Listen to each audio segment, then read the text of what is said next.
Hi, everyone. No slides on this one, so I'm sparing you that ordeal. How many of you have heard of Bitcoin before today's session?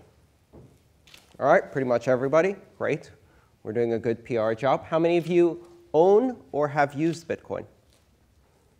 OK, a much smaller number of people. Now, if you have never used Bitcoin, I have a pledge from the other two people who are going to be speaking after me, and I as well will be very happy to help you set up a wallet today. Come see us after these talks. We'll set you up with a wallet. We'll give you a bit of Bitcoin and help you try it out and experience it. Bitcoin is better experienced than explained. Now, I'm not going to give you a Bitcoin, because that's worth quite a bit of money right now. I'll probably give you a pound in Bitcoin. And so you think, well, a pound in Bitcoin, what are you going to do with 1 pound in Bitcoin?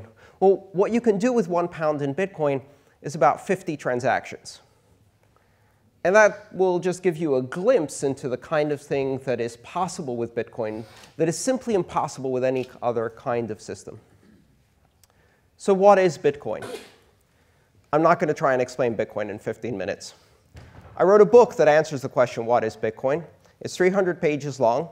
It was obsolete the moment it was printed, and has to be corrected and updated every 3 months just to keep up with what is Bitcoin. If you do get engaged in Bitcoin, you'll quickly find out that mostly Bitcoin is none of the things you thought it was. It's a lot more and a lot different than what you thought. Many of the people who get involved in Bitcoin describe this experience as going down the rabbit hole. You get this instant effect where you feel that something special, something amazing is happening, and then you start reading about Bitcoin, and then you get obsessed, and you start reading more about Bitcoin, and then you start annoying your friends and family about it, and you start talking about it at parties and dinner parties, and your significant other goes, oh God, here we go again, it's the Bitcoin talk. And then you get really obsessed, and you read about it for months and months and months, and you don't eat enough, and you get even more obsessed. That experience has happened to a lot of people in Bitcoin, and the reason is that Bitcoin is not just a minor incremental change. It's not a payment network. Bitcoin is one of the most fundamental transformations on the basis of money. And what is money? Because that becomes the center of a conversation when you talk about Bitcoin. You realize that the vast majority of people don't know what money is. We use it every day, and yet most of us really don't understand how it works. Now, we think we understand how it works, but try explaining it to a 5-year-old, and you quickly find out the limitations of your knowledge on money. The average person can't answer more than 3 questions from a 5-year-old about what money is. You quickly get to the question like, Mommy, why can't we have more money? Who makes money? What's it made of? And most parents, after about 3 questions, will revert to the good old, yeah, go do your homework. And that's the end of that conversation. How old is money as a technology? It's not thousands of years old. It's hundreds of thousands of years old. Part of the reason we don't know how old money is because every archaeological site we uncover has evidence of money in it. Beads, feathers, stones. We've seen 4 major transformations in the underlying form of money, from physical objects like beads and feathers to pressed precious metals coming out just about 5,000 or 6,000 years ago. And then over the years, that being transformed through many civilizations, including Greece, where I come from. And then we start seeing the evidence of paper money that is an abstraction of this precious metal. And then in the 1920s and 1930s, we gave up on the precious metal part and went for just paper. Very convenient. And then in 2008, Bitcoin happened. And a lot of people will look at Bitcoin and say, oh, it's a payment network. It's a currency. It's not really that big of a transformation, but that would be a mistake. Bitcoin is a fundamental transformation of every aspect of money. It is the most abstract form of money we've ever created. Now, the name is terrible, because it has the word coin in it, and a coin is the most physical form of money you can imagine, and Bitcoin is the least physical form of money you can imagine. And so that can be confusing. Bitcoin isn't a currency, and Bitcoin isn't a payment network. Bitcoin is a protocol and a network-centric platform for recording ownership and trust on a peer-to-peer basis. And that's a lot of fancy words, but basically what it means is that saying that Bitcoin is a currency is like saying that the internet is email. Currency is just the first application. If you have a platform that allows you to record ownership and trust, the first type of asset that you are likely to record on that ledger is obviously a currency. That's the most obvious application, but it's only the beginning. Bitcoin is not money for the internet.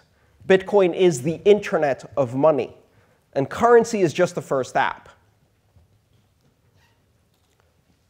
Why is it so hard to grasp what Bitcoin is? Because it changes many of the fundamental aspects of money, and change is difficult. So the experience of trying to explain Bitcoin changes over time.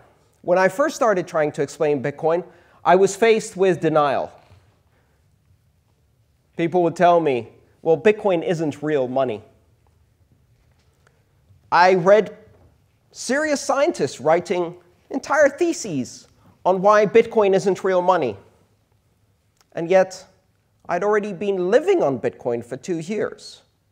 My own personal experience was a direct counterfactual to the idea that Bitcoin is not real money, because if I can use it to buy goods and services, it is money. If I get paid for my goods and services that I'm offering, it is money. So denial was the first reaction. Then we went into anger. Well, Bitcoin is really all about drug dealers, terrorists, pedophiles, criminals. I had people ask me on air whether I was a drug dealer when I tried to explain Bitcoin to them. They didn't ask the HSBC banker if they were a money launderer, but they asked me if I was a drug dealer. That's kind of bizarre. So what comes after anger? Bargaining. Well, now we've reached the stage of bargaining. Bitcoin is really disruptive. Bitcoin is really strange. Bitcoin is really different. So let's try and polish it up. Let's try and smooth out the rough edges. Let's make it more palatable to regulators, more comfortable for the corporate boardroom. Beyond Bitcoin, unleashing the power of the blockchain. Bitcoin is just a silly currency. The really important stuff is the blockchain. So now we go through this great marketing whitewashing experience where we pretend that what we want is disruption. This is the buzzword of the time. Disrupt.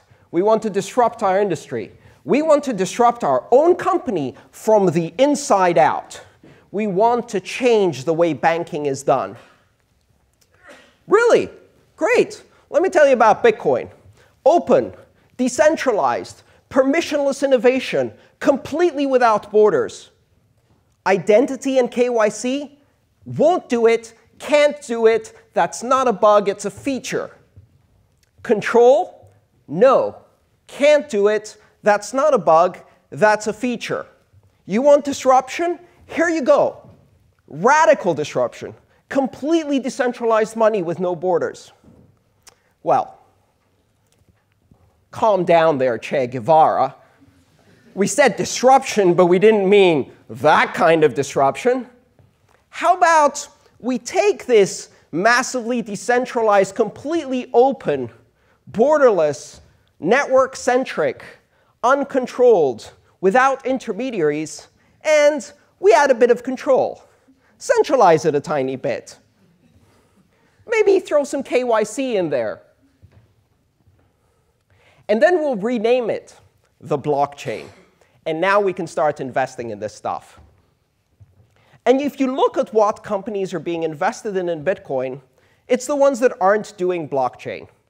It's the ones that are doing centralized banking with Bitcoin currency without any effect on the blockchain, without any of the decentralization, without any of the disruptive potential. Bitcoin is not smooth jazz. Bitcoin is punk rock. Deal with it. It is disruptive. And the reason it is disruptive is precisely why it's so difficult to swallow and swaddle in traditional investment terms. Bitcoin is the first completely decentralized transnational platform for exchanging value. It has no borders. It doesn't care whether you like the transaction or not. It is entirely based on mathematical verifiability. It is the internet, unleashed, unvarnished, unpolished, and uncensorable. And if you can't swallow that pill, there's a startup out there that's going to take that innovation and is going to disrupt your industry, because they can swallow that pill. In fact, as we saw with the internet, when the first tier of telecommunication companies wanted to control and polish and make the internet nice and cozy, and came up with ISDN, or colored faxing, or CompuServe. A few of the third-tier companies who knew they couldn't compete on that playing field took the internet and used it as a Trojan horse to disrupt the entire telecommunication industry. They used that early first-mover advantage. If you think the Bitcoin companies are going to get a banking license, play nice with the regulators, and do something mild just to be able to jump on to some kind of retail shopping environment, you're missing the point. Bitcoin is about the other 6 billion. Bitcoin is about unbanked and borderless. Bitcoin is disruption. It's disruption on a scale that most people haven't even begun to imagine. So if you are in a startup, understand that not having a banking license is an advantage in Bitcoin. Bitcoin solves the #1 consumer problem in finance. How many consumers have you heard go, hey, you know, I'm with Lloyd's Bank, but I'm really thinking of switching to Barclays because they have a robust KYC program. I'm worried that I might accidentally money launder myself, so I want to make sure that I have some nice protection from their compliance department. Consumers care about identity theft, which has become a plague upon the industry. And the reason it has become a plague upon the industry is because personally identifiable information must be collected by every intermediary on every transaction and hoarded, creating these giant honeypots that attract hackers like flies. And you can't protect that information. If you're realistic about it, no one can protect that information. The banks can't protect that information. The retailers can't protect that information. The credit card companies can't protect that information. The NSA can't protect that information. The US government was unable to protect the clearance and background data for giving security clearances. That's all of the information on drug addiction and criminal convictions and sexual perversions of every single person in the US government who got a clearance. And they couldn't protect that information. And you think you can protect my social security number or my date of birth? Don't fool yourself. The only way to protect personally identifiable information is to not collect it. And guess what? Bitcoin, by design, from day one, solves the problem of identity theft by basing trust on verifiable transactional mathematics, on programmable money, on the ability to do automated escrow and transaction verification without intermediaries. And in such an environment, identity is not required for trust. And just there, you have one of the biggest breakthroughs in payment systems that we've seen in the last 50 years. So what do we do in response to that? We try to ram KYC on top of Bitcoin and say, hey, let's collect information on everybody who's doing Bitcoin at an exchange. Guess what's going to happen then? You've got a completely open, decentralized network. It's like checking for tickets on 2 of the 100 doors on Wembley Stadium and wondering why all of the people who don't have tickets use the other 98 doors. And if you do KYC on the exchanges, what you're going to end up doing is surveilling the innocent and the idiots, because those are the only people who will still be using exchanges. And now you've got a giant honeypot of surveillance information of the innocent and the idiots, and you've endangered the private information of every single customer while achieving absolutely nothing in terms of protecting criminal activity from being funded. Bitcoin is not going to be leashed. And you can't go beyond Bitcoin to unleash the power of the blockchain. The blockchain in itself is boring technology. It's a ledger. It's a slow database. It's Quicken, only slow and distributed. What's really interesting about the blockchain is the possibility of completely decentralized consensus. A system that does not require intermediaries, that does not require trusted third parties, where there are only 2 parties in a transaction, the sender and the recipient, and there are no counterparties, where transactions are verifiable on their own without appeal to authority. That is the revolutionary power of Bitcoin. That is the disruptive innovation. Banking changed in 2008. And if you think the end result of this will be that everyone will be able to run banking customer service on their smartphone, you're missing the point. A decade from now, a 10-year-old will be able to run the SWIFT network on their smartphone. They'll be able to be a bank and a brokerage house on their smartphone.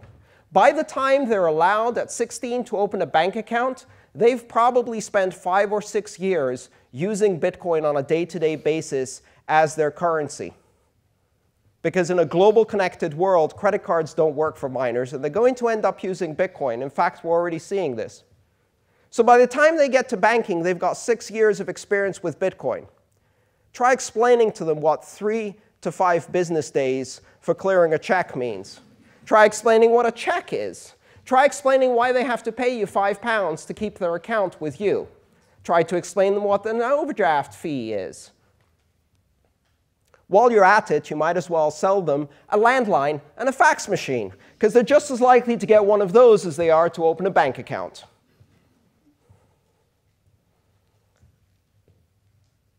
Blockchain technology is going to be very useful for banks to disintermediate the clearinghouses and settlement systems that offer centralized control over transaction clearing, equity clearing, securities clearing.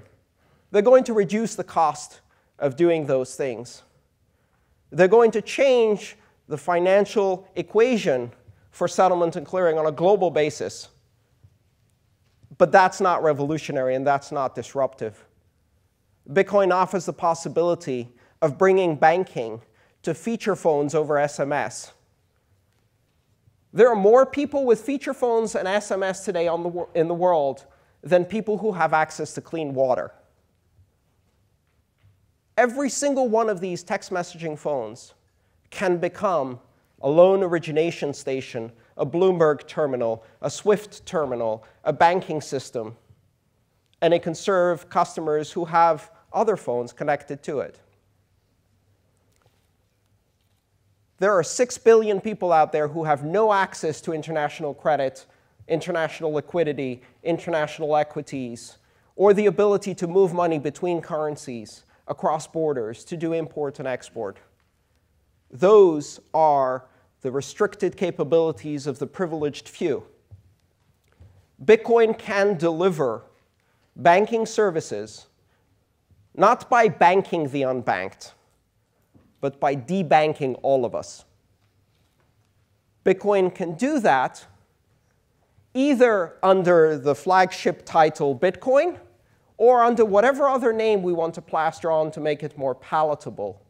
But the underlying invention of a completely decentralized protocol for doing money is here. It happened in 2008. It's not going anywhere. And when you see that next article in the financial newspapers that tells you that Bitcoin died because its price has crashed, is this the end of Bitcoin?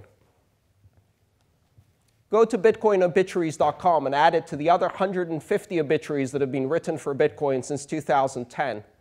Because one thing Bitcoin does is it refuses to die. It's a relentless anomaly. It's an incubator for black swans. And the reason it refuses to die is because there is no center. There's nothing to co-opt.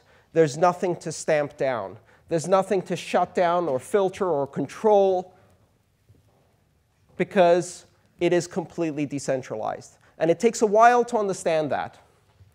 If you want to get involved in one of the most disruptive technologies and one of the most exciting technology spaces, one of the most amazing inventions in computer science of the last several decades, the key focus is decentralization. So don't make the mistake of ignoring the disruptive potential of Bitcoin so you can get some watered-down, CompuServe-like, smooth jazz, soft version of it that feels nice and comfortable at the executive boardroom.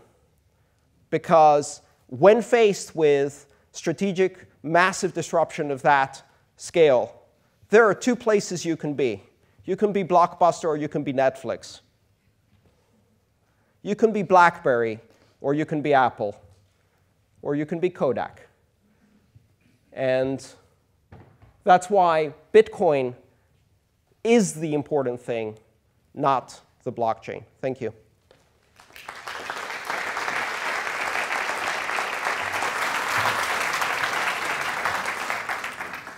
Andreas, your Greek-sounding name leads me to make the first reference today to the Greek economy. Yes. And I noticed in the last few days, if you look at Google Trends, from within inside Greece, there's been a lot of activity, people researching cryptocurrencies, yes. Bitcoin. How could Bitcoin make a difference in a situation like Greece is in at the moment? Well, it can't. Not today. And the reason for that is because Greece is not ready for Bitcoin, and Bitcoin isn't ready for Greece. Greece isn't ready for Bitcoin because the fundamental problem is liquidity. And if you have cash, you don't need Bitcoin. And if you don't have cash, you can't get Bitcoin. So the problem isn't solved by switching currencies. Certainly not by adopting a cryptocurrency as a national initiative, which would be an utter disaster. That's worse than the euro. Bitcoin is about independent choice. It's about people having a safe haven outside of the current currency control systems. The reason people are interested in Bitcoin under these times of crisis is because with Bitcoin, there can be no bail-ins. There can be no bank holidays, no seizures, no freezes, no account limits, no currency controls. Bitcoin allows any individual to send money anywhere in the world, and it is completely uncensorable. So in a world where we see these crises, Bitcoin shows us a vision of a potential safe haven. And it's not going to happen today, any more than you could disrupt the media and entertainment industry in the early 90s on the internet. It was too early. But those of us who have the vision can see that it's coming. And one day, perhaps in 10 years, we will see massive disruption from that. And are there any governments today who you think are seriously thinking about Bitcoin and the blockchain as ways maybe of making their tax collection more efficient or anything else? Are there any governments that we need to pay attention to? Not really. And the reason for that is because governments are not the focus of currency anymore. Bitcoin launched the era of non-national currency. And in retrospect, national currency and central banking occupies a very short period in history. There was no national banking and national currencies before this century or the last century, and maybe there won't be after this century or after a few decades. But you have to think of Bitcoin in non-national terms. It's not a flag currency. It doesn't belong to any nation. It is the first truly transnational currency. Thank you, Andreas. Thank you.